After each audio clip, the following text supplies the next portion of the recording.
I started out my nursing career right out of school in emergency medicine as a new grad and did that for a few years. And then just recently, in the last a little over a year, kind of did a little career switch, which is what's amazing about nursing because you can do that. And I switched to this whole medical aesthetics world. So that's what I'm doing now.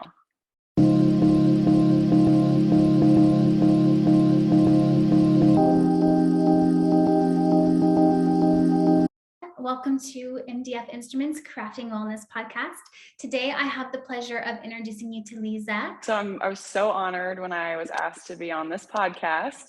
My name is Leeza Edmondson Smith. I am from Missouri. I actually went to nursing school at the University of Missouri in Columbia at Mizzou. So MIZ for all my fellow Mizzou people out there. I live in a little town called Dexter, Missouri, and work at a practice in my hometown of Poplar Bluff, Missouri, just down the road. And now I am an aesthetic injector, medical aesthetics.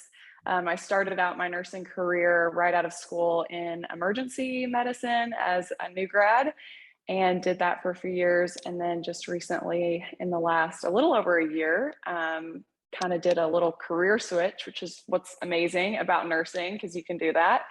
And I switched to this whole medical aesthetics world. So that's what I'm doing now.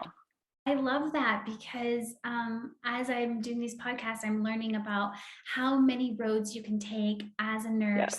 Yes. You can always continue your education. You can always change your specialty. Like the roads seem to be endless. And I was really excited to talk to you because you've done both emergency Yes. medicine and now you're into aesthetics, and I think it's so interesting and so cool. And we don't really get to talk much about these other specialties, and so I'm really excited to kind of dive in and hear about Yeah. how you made that kind of transition, but also why. Can you tell us a little bit about like why you went straight into emergency room medicine after graduation, and tell us a little bit about what that was like? Yeah. So I graduated in 2019 and went right into emergency room nursing right out of school, which any nurses on here, when you first graduate and you get in your first job, you realize, oh my gosh, like I know nothing. Like everything that I think I know, I have no idea. And I call it real world nursing.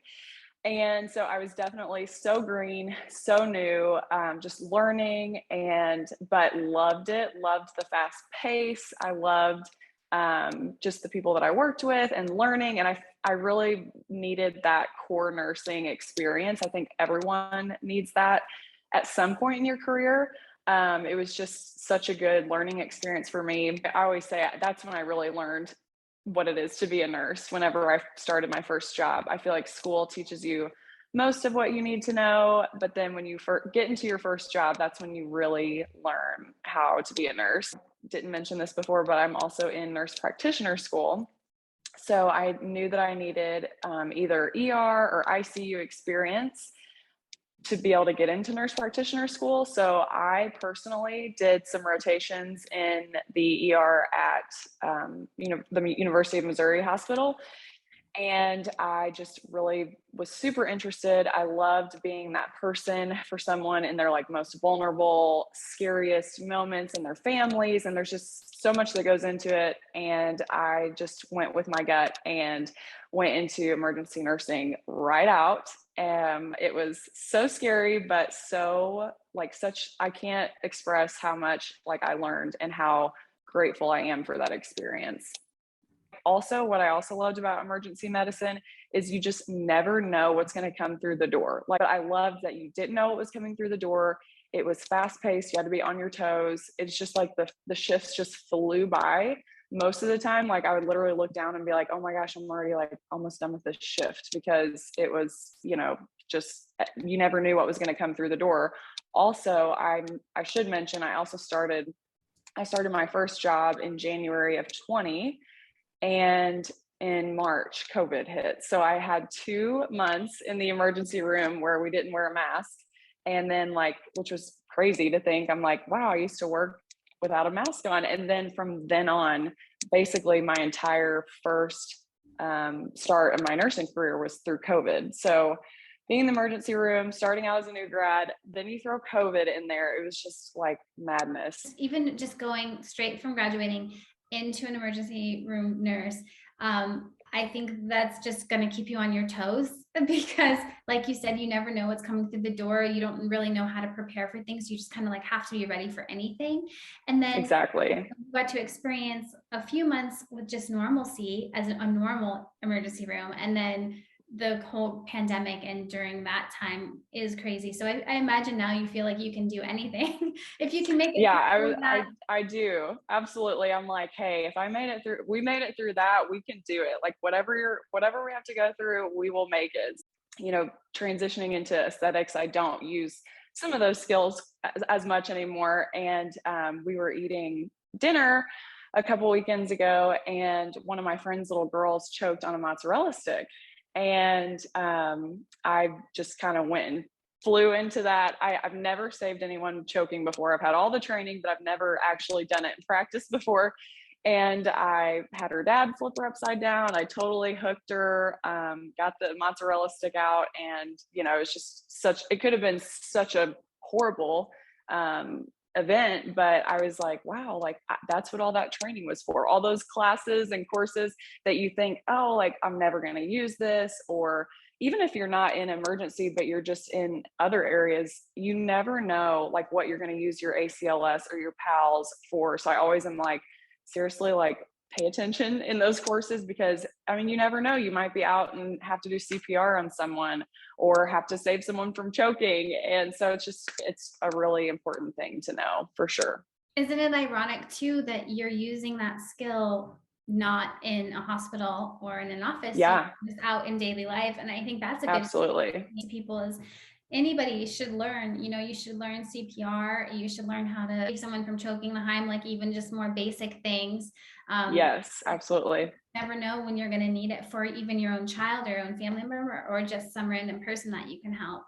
But I'm so glad you were Absolutely. there. That's such a cool I know her mom was your so friends sweet. They like, brought thank you, thank flowers. you.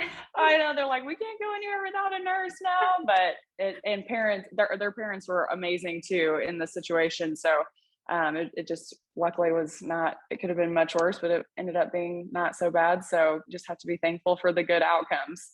Absolutely, yeah. And kids, they'll put anything in their mouth. So Yes, they're absolutely. just like dogs will eat anything. You're like, wait, don't. Oh, I know. I know. I did have to like look up a video on how to do dog CPR because I was like, what if I need to know that for my dog. They don't teach you in those classes. Mm-hmm. Oh, so I have a question about your emergency medicine career after graduation. Yeah. Did you was it night shift for you? Because I've heard that starting out, a lot of times you will start on night shift. Is that similar Yes. for you? Yeah. So, and actually, like most ERs don't even hire new grads. But I'm from obviously a more rural area down in Southeast Missouri. So, I mean, it's kind of just more like whatever help you can get. So they luckily hired me. The manager at the time really believed in me and was like, you're going to be able to do this. I told him, I was like, if I'm not good at this in a month, like I'll go up to the floor and you don't have to worry about me. I was like, but I will try to do my best and learn and just, immerse myself in that field.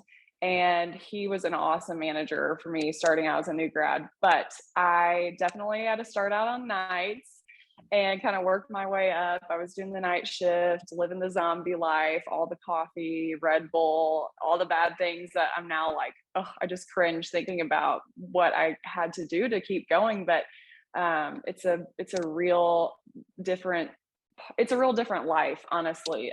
You're sleeping during the day, you're missing, the world around you kind of. Luckily only for 3 or 4 nights out of the week, but still it's definitely hard to kind of get your body acclimated to that.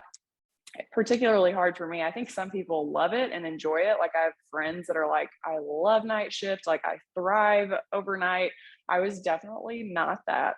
So I was on the list for like the first option available any earlier, which I think ended up being like 12 noon to midnight. And then I worked up to 10 to 10 and then eventually days. So you do have to it's a totem pole process. And I was just honestly happy to get like to land a job. So even if it started out on nights, I was like, whatever, I'll do it. Like I'll make it work.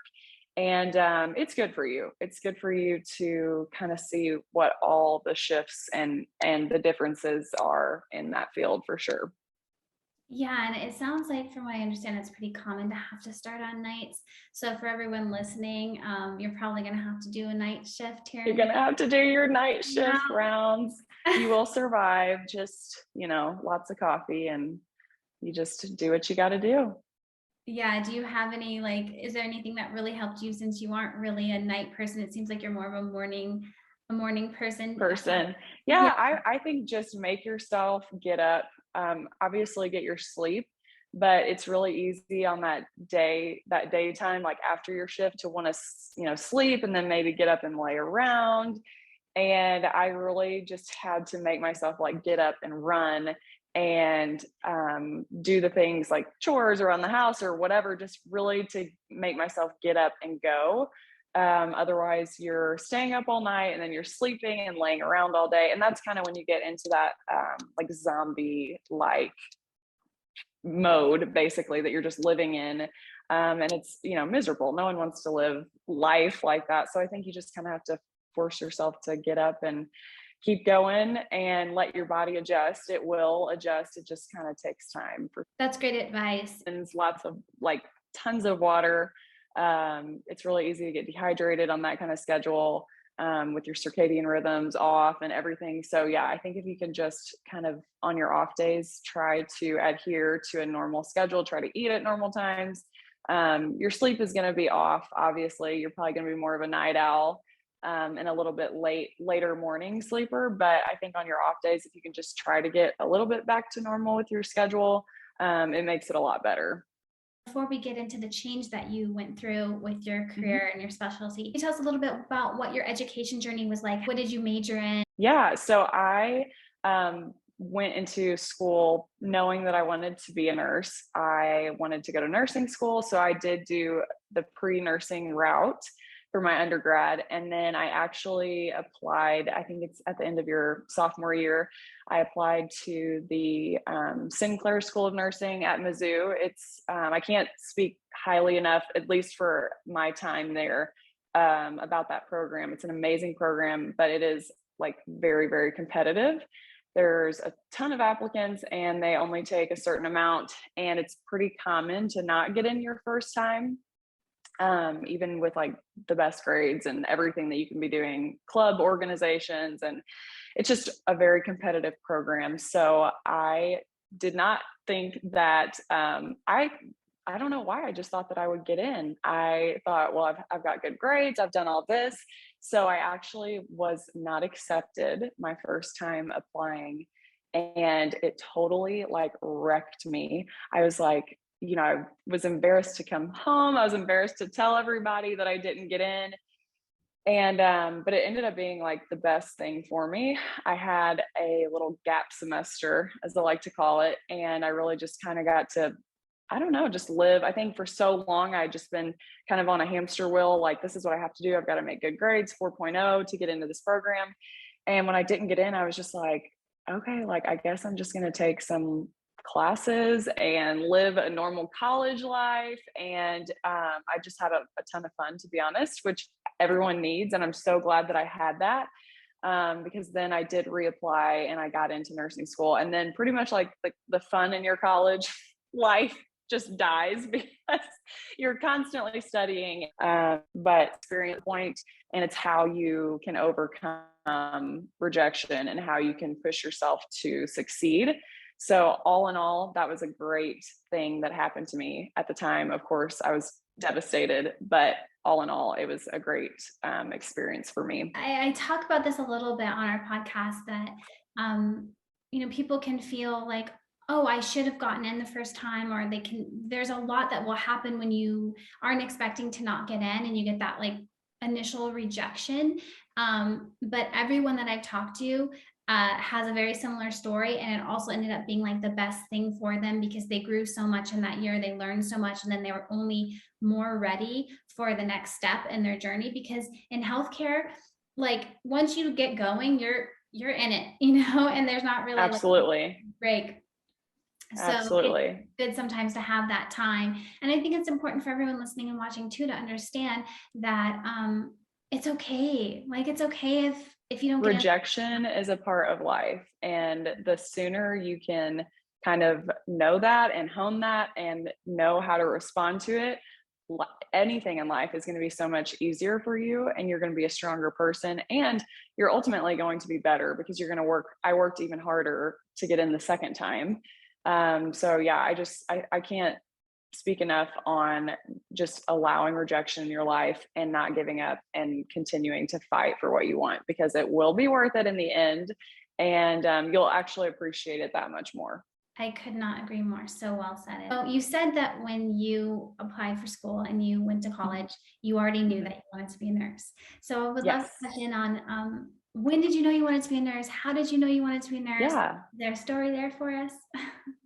Yeah. So I know everyone, that's like the number one question. And I feel like, a lot of people have such great stories for that. I've just always had an interest in science and medicine and, just everything that encompasses that. And I knew that I wanted to do something in healthcare. Originally, I kind of thought, well, maybe I'll be a doctor or whatever. And then I did some shadowing prior, like in high school, I did some job shadowing, and I actually went into job shadow a physician. And through that experience, I really just loved the field of nursing and just kind of the role of the nurse, particularly the nurse practitioner. Um, and nursing in general, I was just like, that is really what I want to do. I felt like the physician, there's a lot to that. And I totally have so much respect for providers, physicians, but I really loved seeing the partnership between the physician and the nurse practitioner, and just kind of that team oriented process. And that with the physician and the nurses. And I too have had experiences in the hospital setting where nurses have been the one to help me or help someone in my family.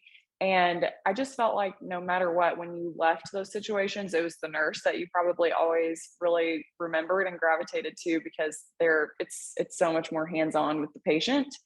And I've always connected with people. I've always been able to talk to people, and I just thought, like, that's really what I want to do. Like, I want to make an impact on someone's life. Like, I want them to leave my care and really feel like, okay, she really gave me her all, and took care of me in a low moment or when I was scared, and just have that experience with my patients. That's beautiful. I love that. How did you why did you decide to leave emergency room nursing? And then what made you go into aesthetics? Tell us a little bit about that kind of Yeah. stuff. Yeah. So it was a really hard decision. I actually initially kind of started dabbling in aesthetics part time.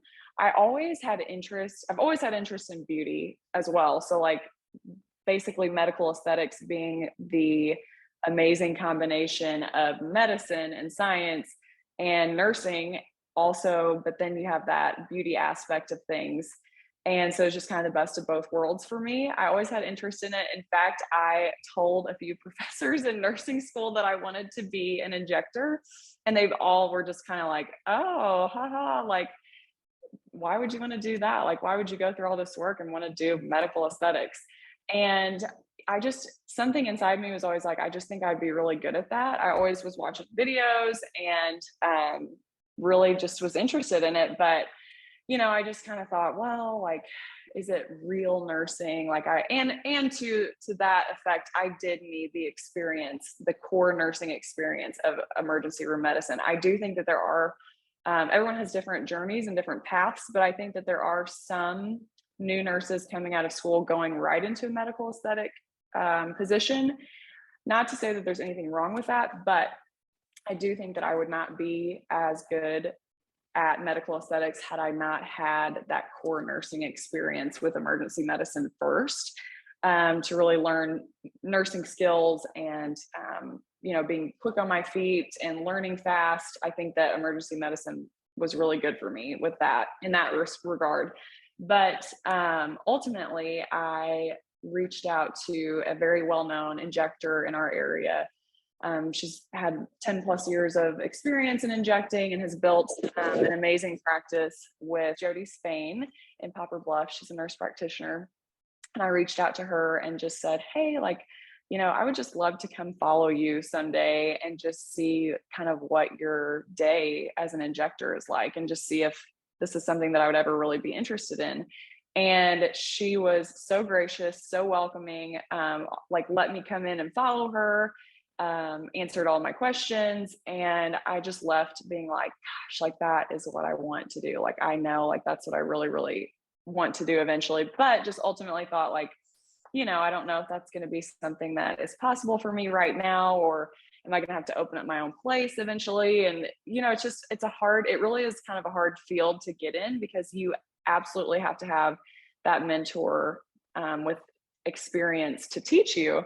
So then a few weeks later, her and the partner provider, our medical director, Dr. McSpadden, Farrah McSpadden, they brought me in and said, look, would this be something that you'd be interested in, somewhat of like an apprenticeship and learning this craft? Because really medical aesthetics is more of an art, which I've always also had an interest in art. So it just is everything that I've always loved: medicine, art, beauty.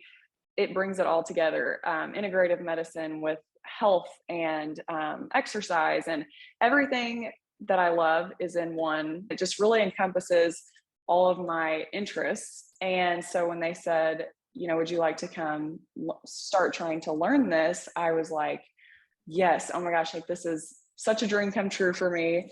And so I still kept my ER job. I just, anytime that I had extra, like on my days off, I would go there.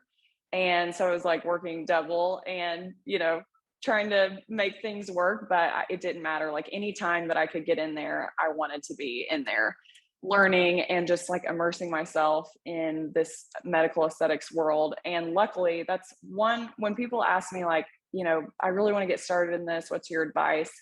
I think step number one is absolutely, you have to have that mentor. For me, that was Jody Spain and Christian Bowers, another very experienced injector at this practice.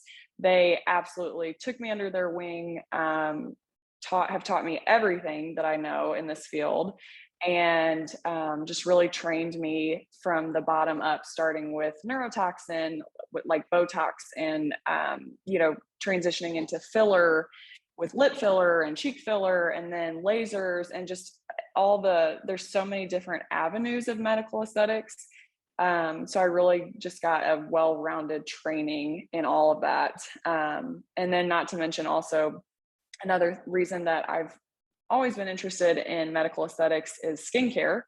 I had pretty gnarly hormonal cystic acne growing up and through college. And I feel like I tried everything, like all the drugstore stuff. I actually did 3 months of Accutane at one point, and really struggled with my self-esteem with acne. I mean, people will be like, oh my gosh, it's just acne. It's a normal part of life. Everyone has that as a teenager, but it was something, it carried into my college years. And there were times that I would wake up and look in the mirror and be like, I don't even want to go to class. I don't want to go out. I don't want to leave.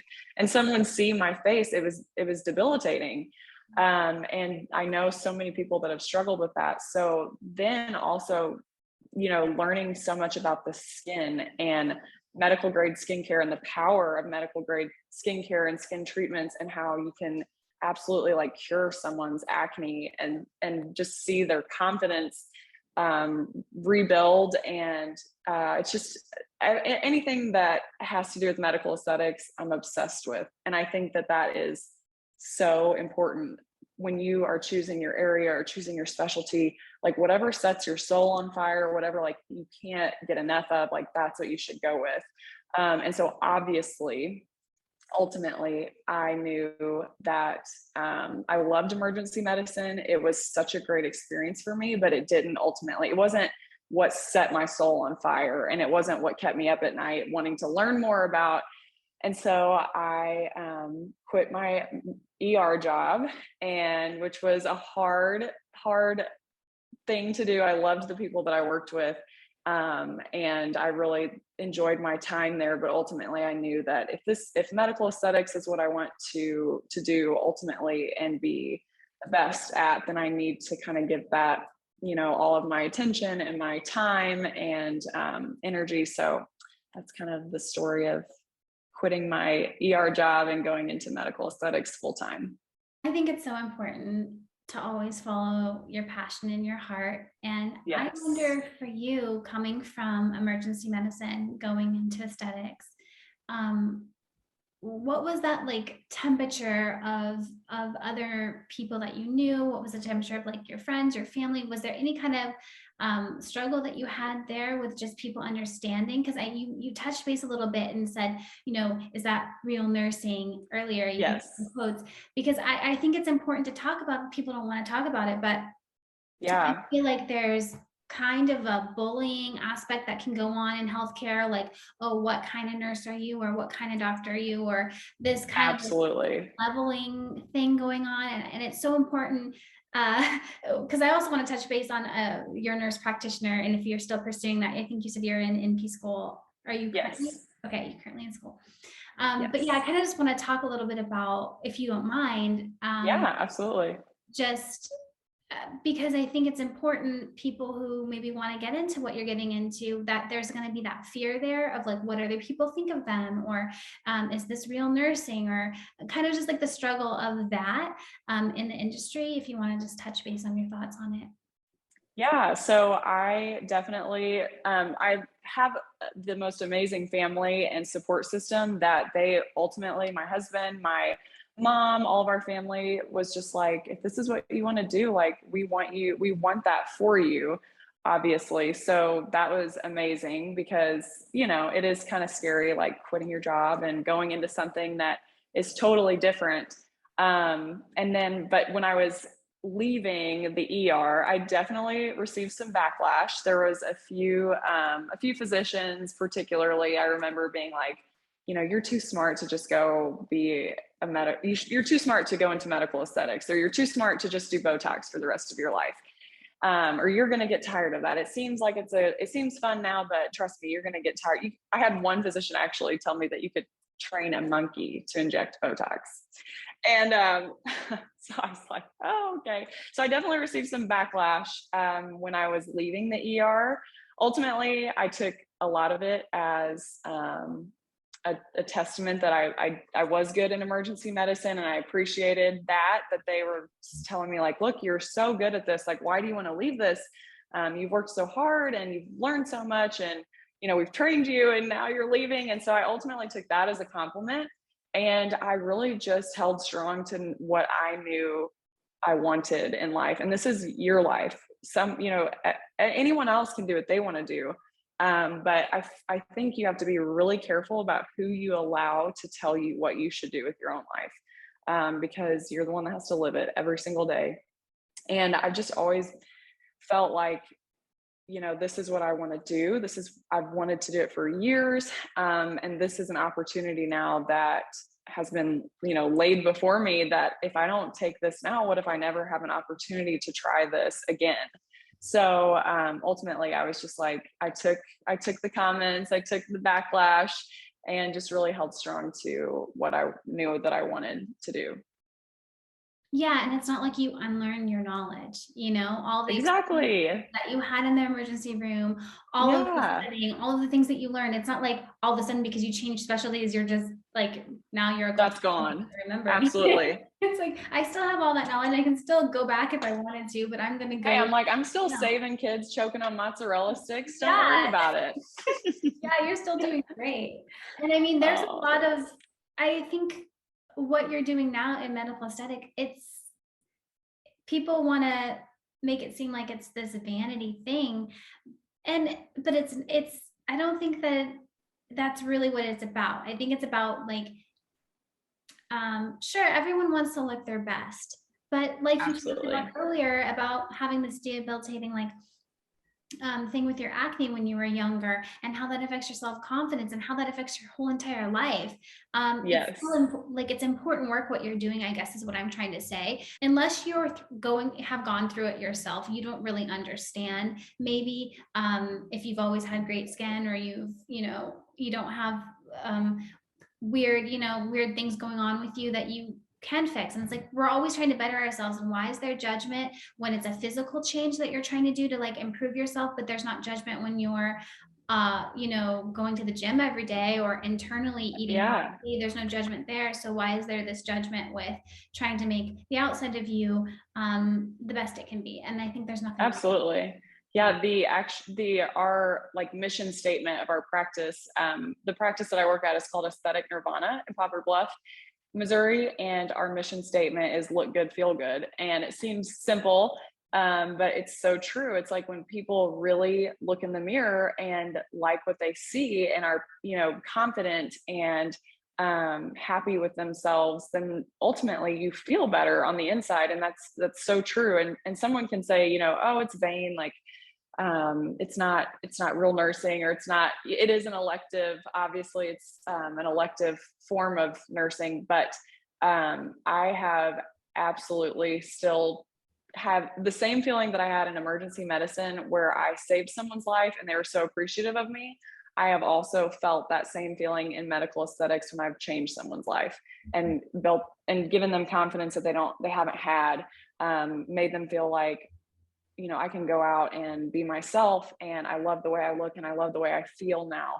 And that is so rewarding. I'm like the reward of making someone feel like their best self and having them say, "Oh my gosh, I've not I've not felt this good," or I've never felt like I could go out and be confident in how I look. And to be able to give that to someone, even though they already had it, they just maybe needed a little bit of help with some skincare or maybe a little Botox or, whatever it is. It's like that is so rewarding and what I love most about my job. And you actually are changing people's lives. You are, because if you Yes. have someone who has really bad acne and they feel, their life is being kind of what's the word I'm looking for? Their life is being kind of contained in a smaller space, maybe because they don't want to put themselves out there as much, or they don't have the self-confidence, and they can do all the inner work that they want, but still, it would be nice if that could be also helped. And once that is done, like it changes their life. It changes the way that they go out in the world, how they feel. I mean, in dentistry, it's the same thing. If someone had a bunch of missing teeth, and a dentist was able to implant and fix that It's smile, amazing. you're changing Yes. a person's life, and there's no judgment there. People aren't like, oh, are you a real dentist because you're making it's very strange to Right. me that like there's that kind of that stigma there, but I Yes. kind of wanted to talk about it because it is real nursing. It takes a lot of skill, Absolutely. and you don't just trust anyone with your face, so the fact that people Right. are trusting you with their face, I mean, that's not an easy thing. No, I've had to self-study and train so much more in medical aesthetics to be able to, take what I've learned and in practice and to just really master my craft of injecting and injectables way more than I ever had to train in emergency medicine, which is pretty crazy when you think about it, because you're literally like, there's life-saving techniques and then we're talking about medical aesthetics and injectables, but it's an art and it's a craft, and it takes a ton of training to be really good at it. And like you said, someone is coming to you and trusting you with their face, and there's also complications that can occur and you have to know how to handle those, just the same as in regular nursing. There's complications in regular nursing, there's complications in medical aesthetics, and you have to know and be trained in how to handle those, and ultimately just do your best work and take it patient by patient,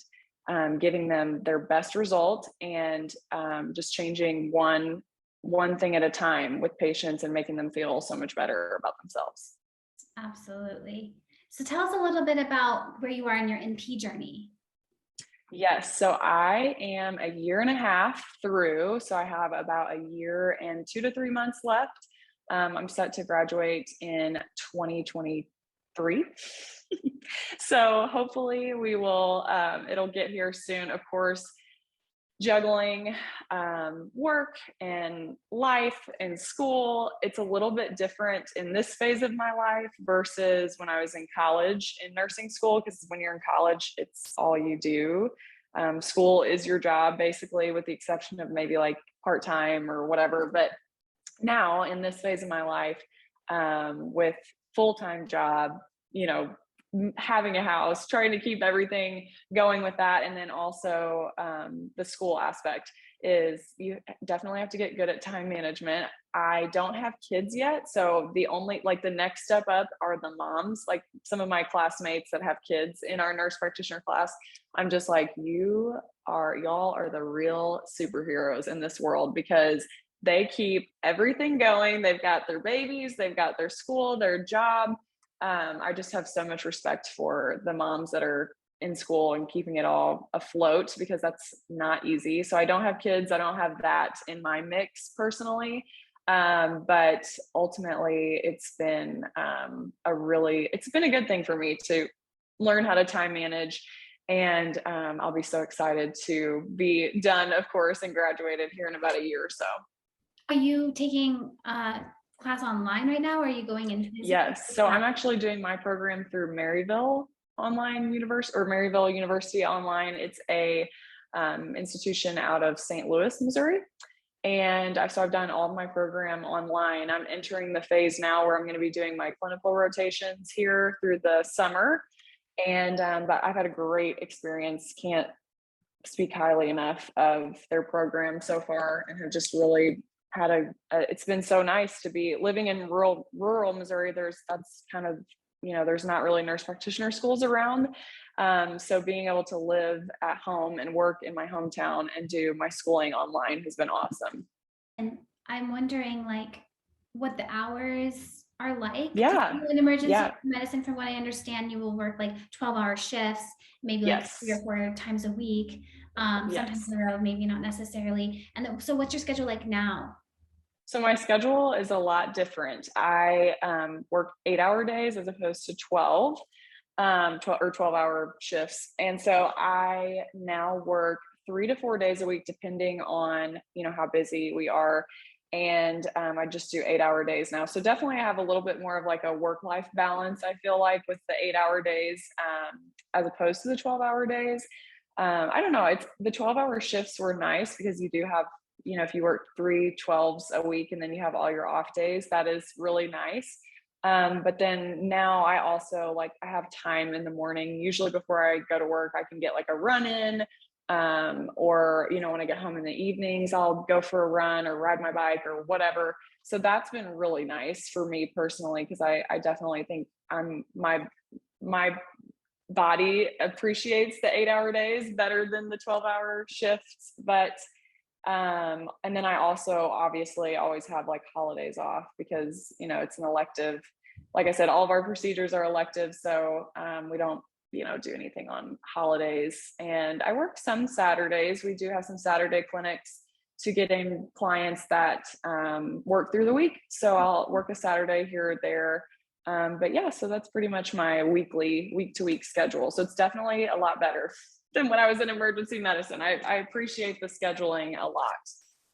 Yeah, and so how will that change with your rotations that you said you're going to have to maybe start doing over the summer? How will Yeah. you fit in the rotations? Have you thought about that yet? Yeah, it's going to get busy. So I am probably going to be doing my clinical rotations on Mondays and Fridays, for however I have to get a certain amount of hours per course. And then Tuesday, Wednesday, Thursday, I'll work. And, Saturday and Sunday will still be pretty much my off days. But usually on those off days is when there's also coursework that goes along with the classes. So I Mhm. feel like Saturday and Sunday, I'm usually trying to finish up my homework to get submitted by Sunday evening. And then it just starts over again on Monday. So it's definitely busy. My husband is always teasing me. He's like, I swear every time I see you at home, you've got a computer in front of you. And I hate that right now, but I'm like, you know what? This is the sacrifice. This is the time that you have to put in. And of course, he's been so supportive of me doing it. And from the beginning was like, if you want to do this, like I stand by you 100%, we will make it work. And my family is the same way. So it's been a really, it's so nice to have the family support behind you to get you through it. Cause there are some days that you're like, okay, I've run out of hours in the day and I don't know how to fit any more into this. But you just do the best you can and you will get through it. It just takes, like I said, a lot of time management skills. Yeah, and you're almost there. You're so close. Yeah, it really goes by so fast. Like I remember at the beginning, I was like, oh my gosh, like 2.5 years, this is going to be forever. And 2023 seemed so long. Mhm. And then now I'm like already over halfway through. So it goes by quick. Yes. I'm curious, I have a couple like advice questions. So Yeah, just if you could go back and tell your younger self something or give your younger self some advice, what would it be? I would say if I could go back and tell my younger self something, it would be to not sweat the small stuff so much. I think that when you're younger, for some reason, things seem so much bigger than what they actually are. And it's very easy to get caught up in that. But if I could tell myself one thing, it would be don't sweat the small stuff. Go with your gut. There have been so many times that if I would have probably gone with my gut the first time, it would have been a much easier route. But a lot of times, you take into everything that everyone's telling you to do. And I think if I would have gone with my gut, I probably wouldn't have gone the long way around so much on some things. And then honestly, just make sure that you make time for the things that matter.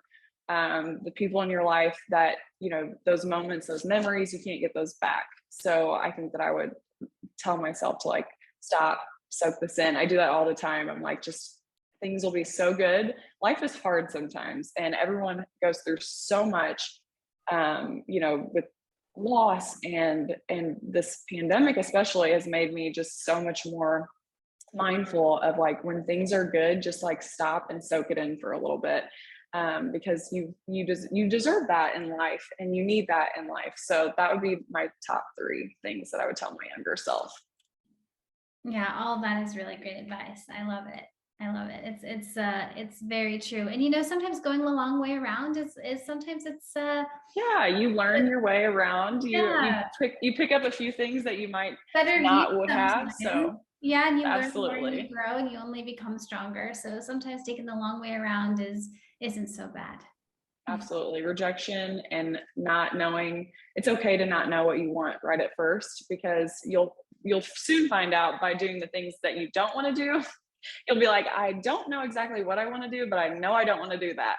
And Yes. so you will learn. It just takes time, and that's okay. Because you got your bachelor, you have worked in emergency medicine, you're now in aesthetics, you're simultaneously going for your NP. I have to ask you tips, tricks, hacks. What kind of things that have you learned along the way that like just have made streamline things a little easier or helped you in some way? Anything you can share with everyone listening that kind of just a tip, a trick, or a hack or anything like that?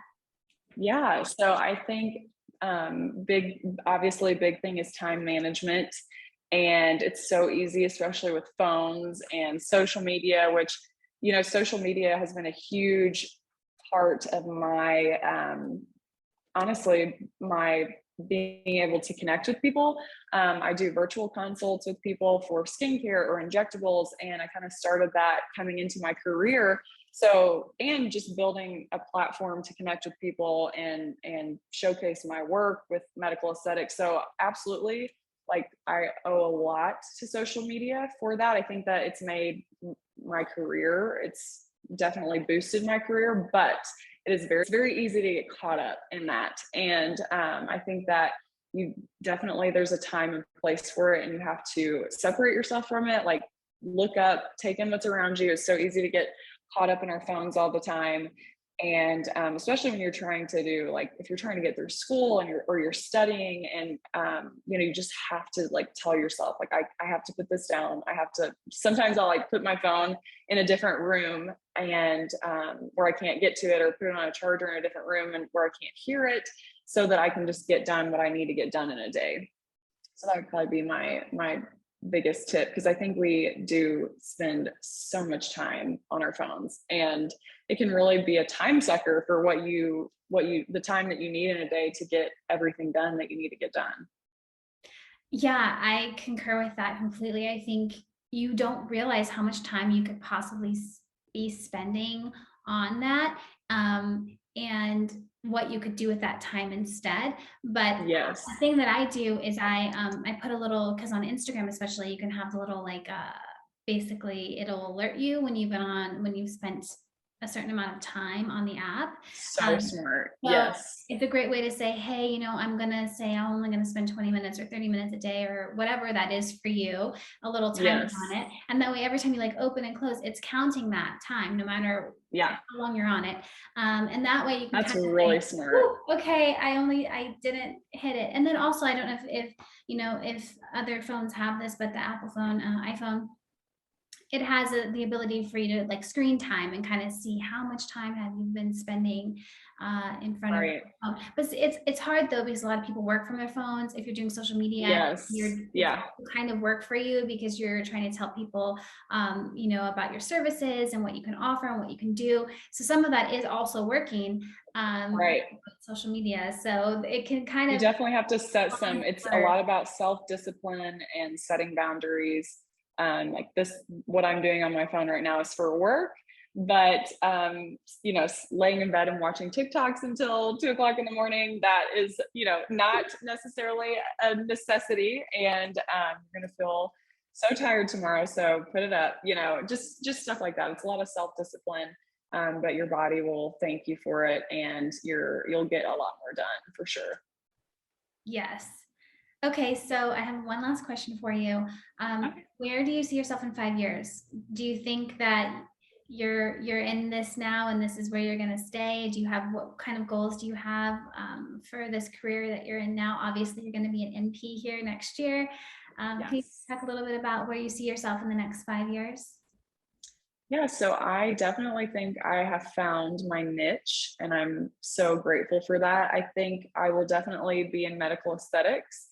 Hopefully, I've been in this field now for a little over a year, so I'm definitely still new and learning. I'm always learning. That's one thing about this field. If you stop, it's you're a constant student. You're always learning. There's new techniques, new products, just so much new lasers and technology, so you're constantly learning. And I feel like the moment you decide that you've learned it all, then you're probably going to fall behind, because someone is going to come right up beside you and just keep going. So I think hopefully in 5 years, I will have, 5 years under my belt of perfecting my craft, and, working with people, and just being the absolute best injector that I can be.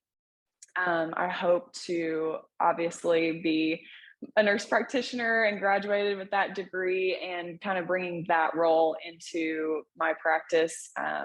A few things that's nice as a nurse practitioner in medical aesthetics, especially, is just the prescribing aspect, in case you need to prescribe anything for a procedure. And then also just having, that was kind of a personal thing for me, that I knew that I wanted to go ahead and continue my education and go on to be a nurse practitioner. So I'll be super excited to have that under my belt. And I don't know, I hope to be still involved in different organizations. There's so much connecting in the world of medical aesthetics. I've made like so many friends nationwide across the United States with these conferences that we go to.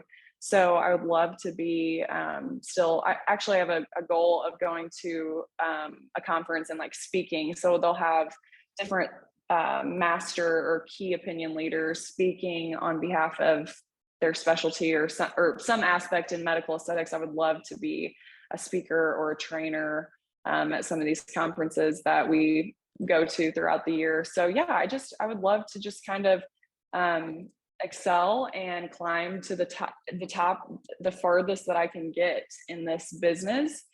And I also love anytime anyone asks me, like, how do I get into this? I love talking with people and, saying, look, this is how I did it.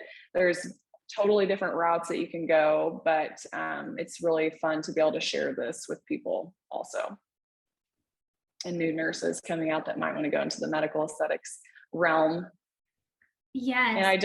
I don't use this as much anymore, but so I don't know if this one's still offered. This was the white glitter with the rose gold Yes. stethoscope.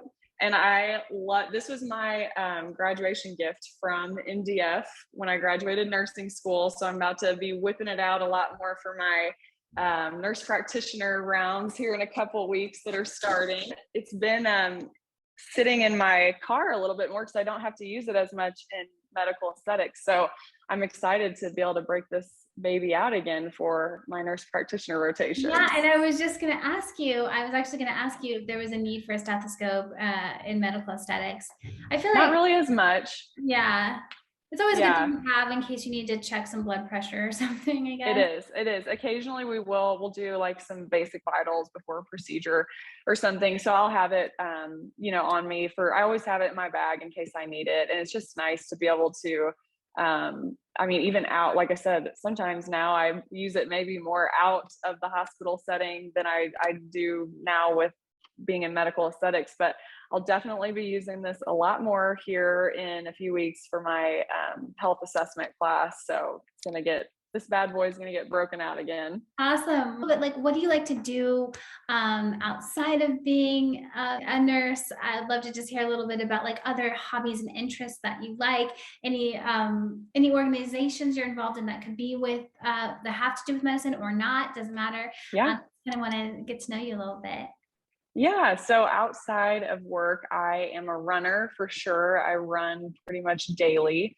More so, I've always had an interest also in like the integrative health medicine. So exercise and diet and vitamins and, just kind of how you can make your body work at its most efficient level. So I've always kind of been interested in that, but I also just love the mental aspect of exercise. Like if I don't run, then I just like something feels off. So I always say I run more for my mental health than I do my physical health. So I'm definitely a runner. I love being like anything outside. We're very big outside people. So hiking, just, we golf, we live on a golf course, so we golf a lot. And I have a kitty cat.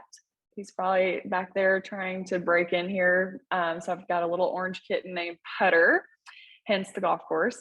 And I also have a German Shepherd. So we have animals. We love our pets. I love spending time with my family. Our family is super, super close niched, and we spend a lot of time with siblings and our parents. And I would say probably other than that, if I'm not studying for school or, trying to get a little bit of that work-life balance in, I'm just usually always watching injection videos or trainings. What's really cool that is new with medical aesthetics, probably since injectors that have been in it a lot longer than I have, I have a lot of respect for particularly like who I work with, Jody. She, there wasn't all this education just kind of at your fingertips with technology. And she really kind of had to pave the way for herself in learning this. So anytime that I can go to a training, I absolutely take advantage of that. There's a lot of like online courses that you can do. There's trainings frequently with different brands. I think one of the first trainings I ever did was with the company Allergan with Botox. That was probably one of my first training sessions that I did. And then I'm a member of the International Society of Plastics and Nurses. So ISPAN, and I go to that conference yearly. And just like any time that I can, like I said, in this business, it's constantly learning and you're constantly a student, and just really, the best of the best. It's immersing yourself into this world and giving it your 100%, always learning, because it's just an ever evolving field in itself. So yeah, pretty much if I'm not outside or with my family or doing school or working, I'm just trying to train and perfect my craft or in medical aesthetics. That actually brings up something I wanted to ask. As we were talking, becoming a nurse practitioner, I was reading some articles in the last like couple months about giving nurse practitioners more abilities. Yeah, there's a lot of talk, and it's kind of always been a buzz, I feel like, since I started getting into nurse practitioner school, but kind of giving nurse practitioners a little bit more freedom with like either prescription writing or even just basic abilities with providing care, because there is so much there's so many people that need to receive care by a provider, and there's only so many physicians to be able to provide that care. So there's really a large majority of our population that does not receive adequate care that they should. So by giving nurse practitioners more freedoms, and more, the ability to be the primary care provider, we would be able to see and provide care for more patients. So I think that's kind of the argument, to give nurse practitioners a little bit more freedom so that we can serve as that primary care provider for patients, which I personally love the relationship and the partnership between physicians and nurse practitioners. I think it's what makes the role of a nurse practitioner so special. And I think, just in my experience so actually both of my bosses are our medical director, which is Dr. Farah McSpadden. She's extremely well known in obstetrics, OBGYN. She's a phenomenal provider and surgeon. And then also, her nurse practitioner is the injector, Jody Spain. So they are in women's wellness, also with medical aesthetics, kind of separate clinics, of course, but kind of have that women's wellness aspect to our clinic, which is awesome. But just seeing their relationship and their partnership, it's such a trust and such a great working relationship. They've built an amazing practice, and I've always really loved watching them work together and seeing how that relationship between provider and nurse practitioner works. Well, I had a few people tell me like, oh, the field's saturated, you should just stay in nursing. Like, there's no point in going on to get your nurse practitioner.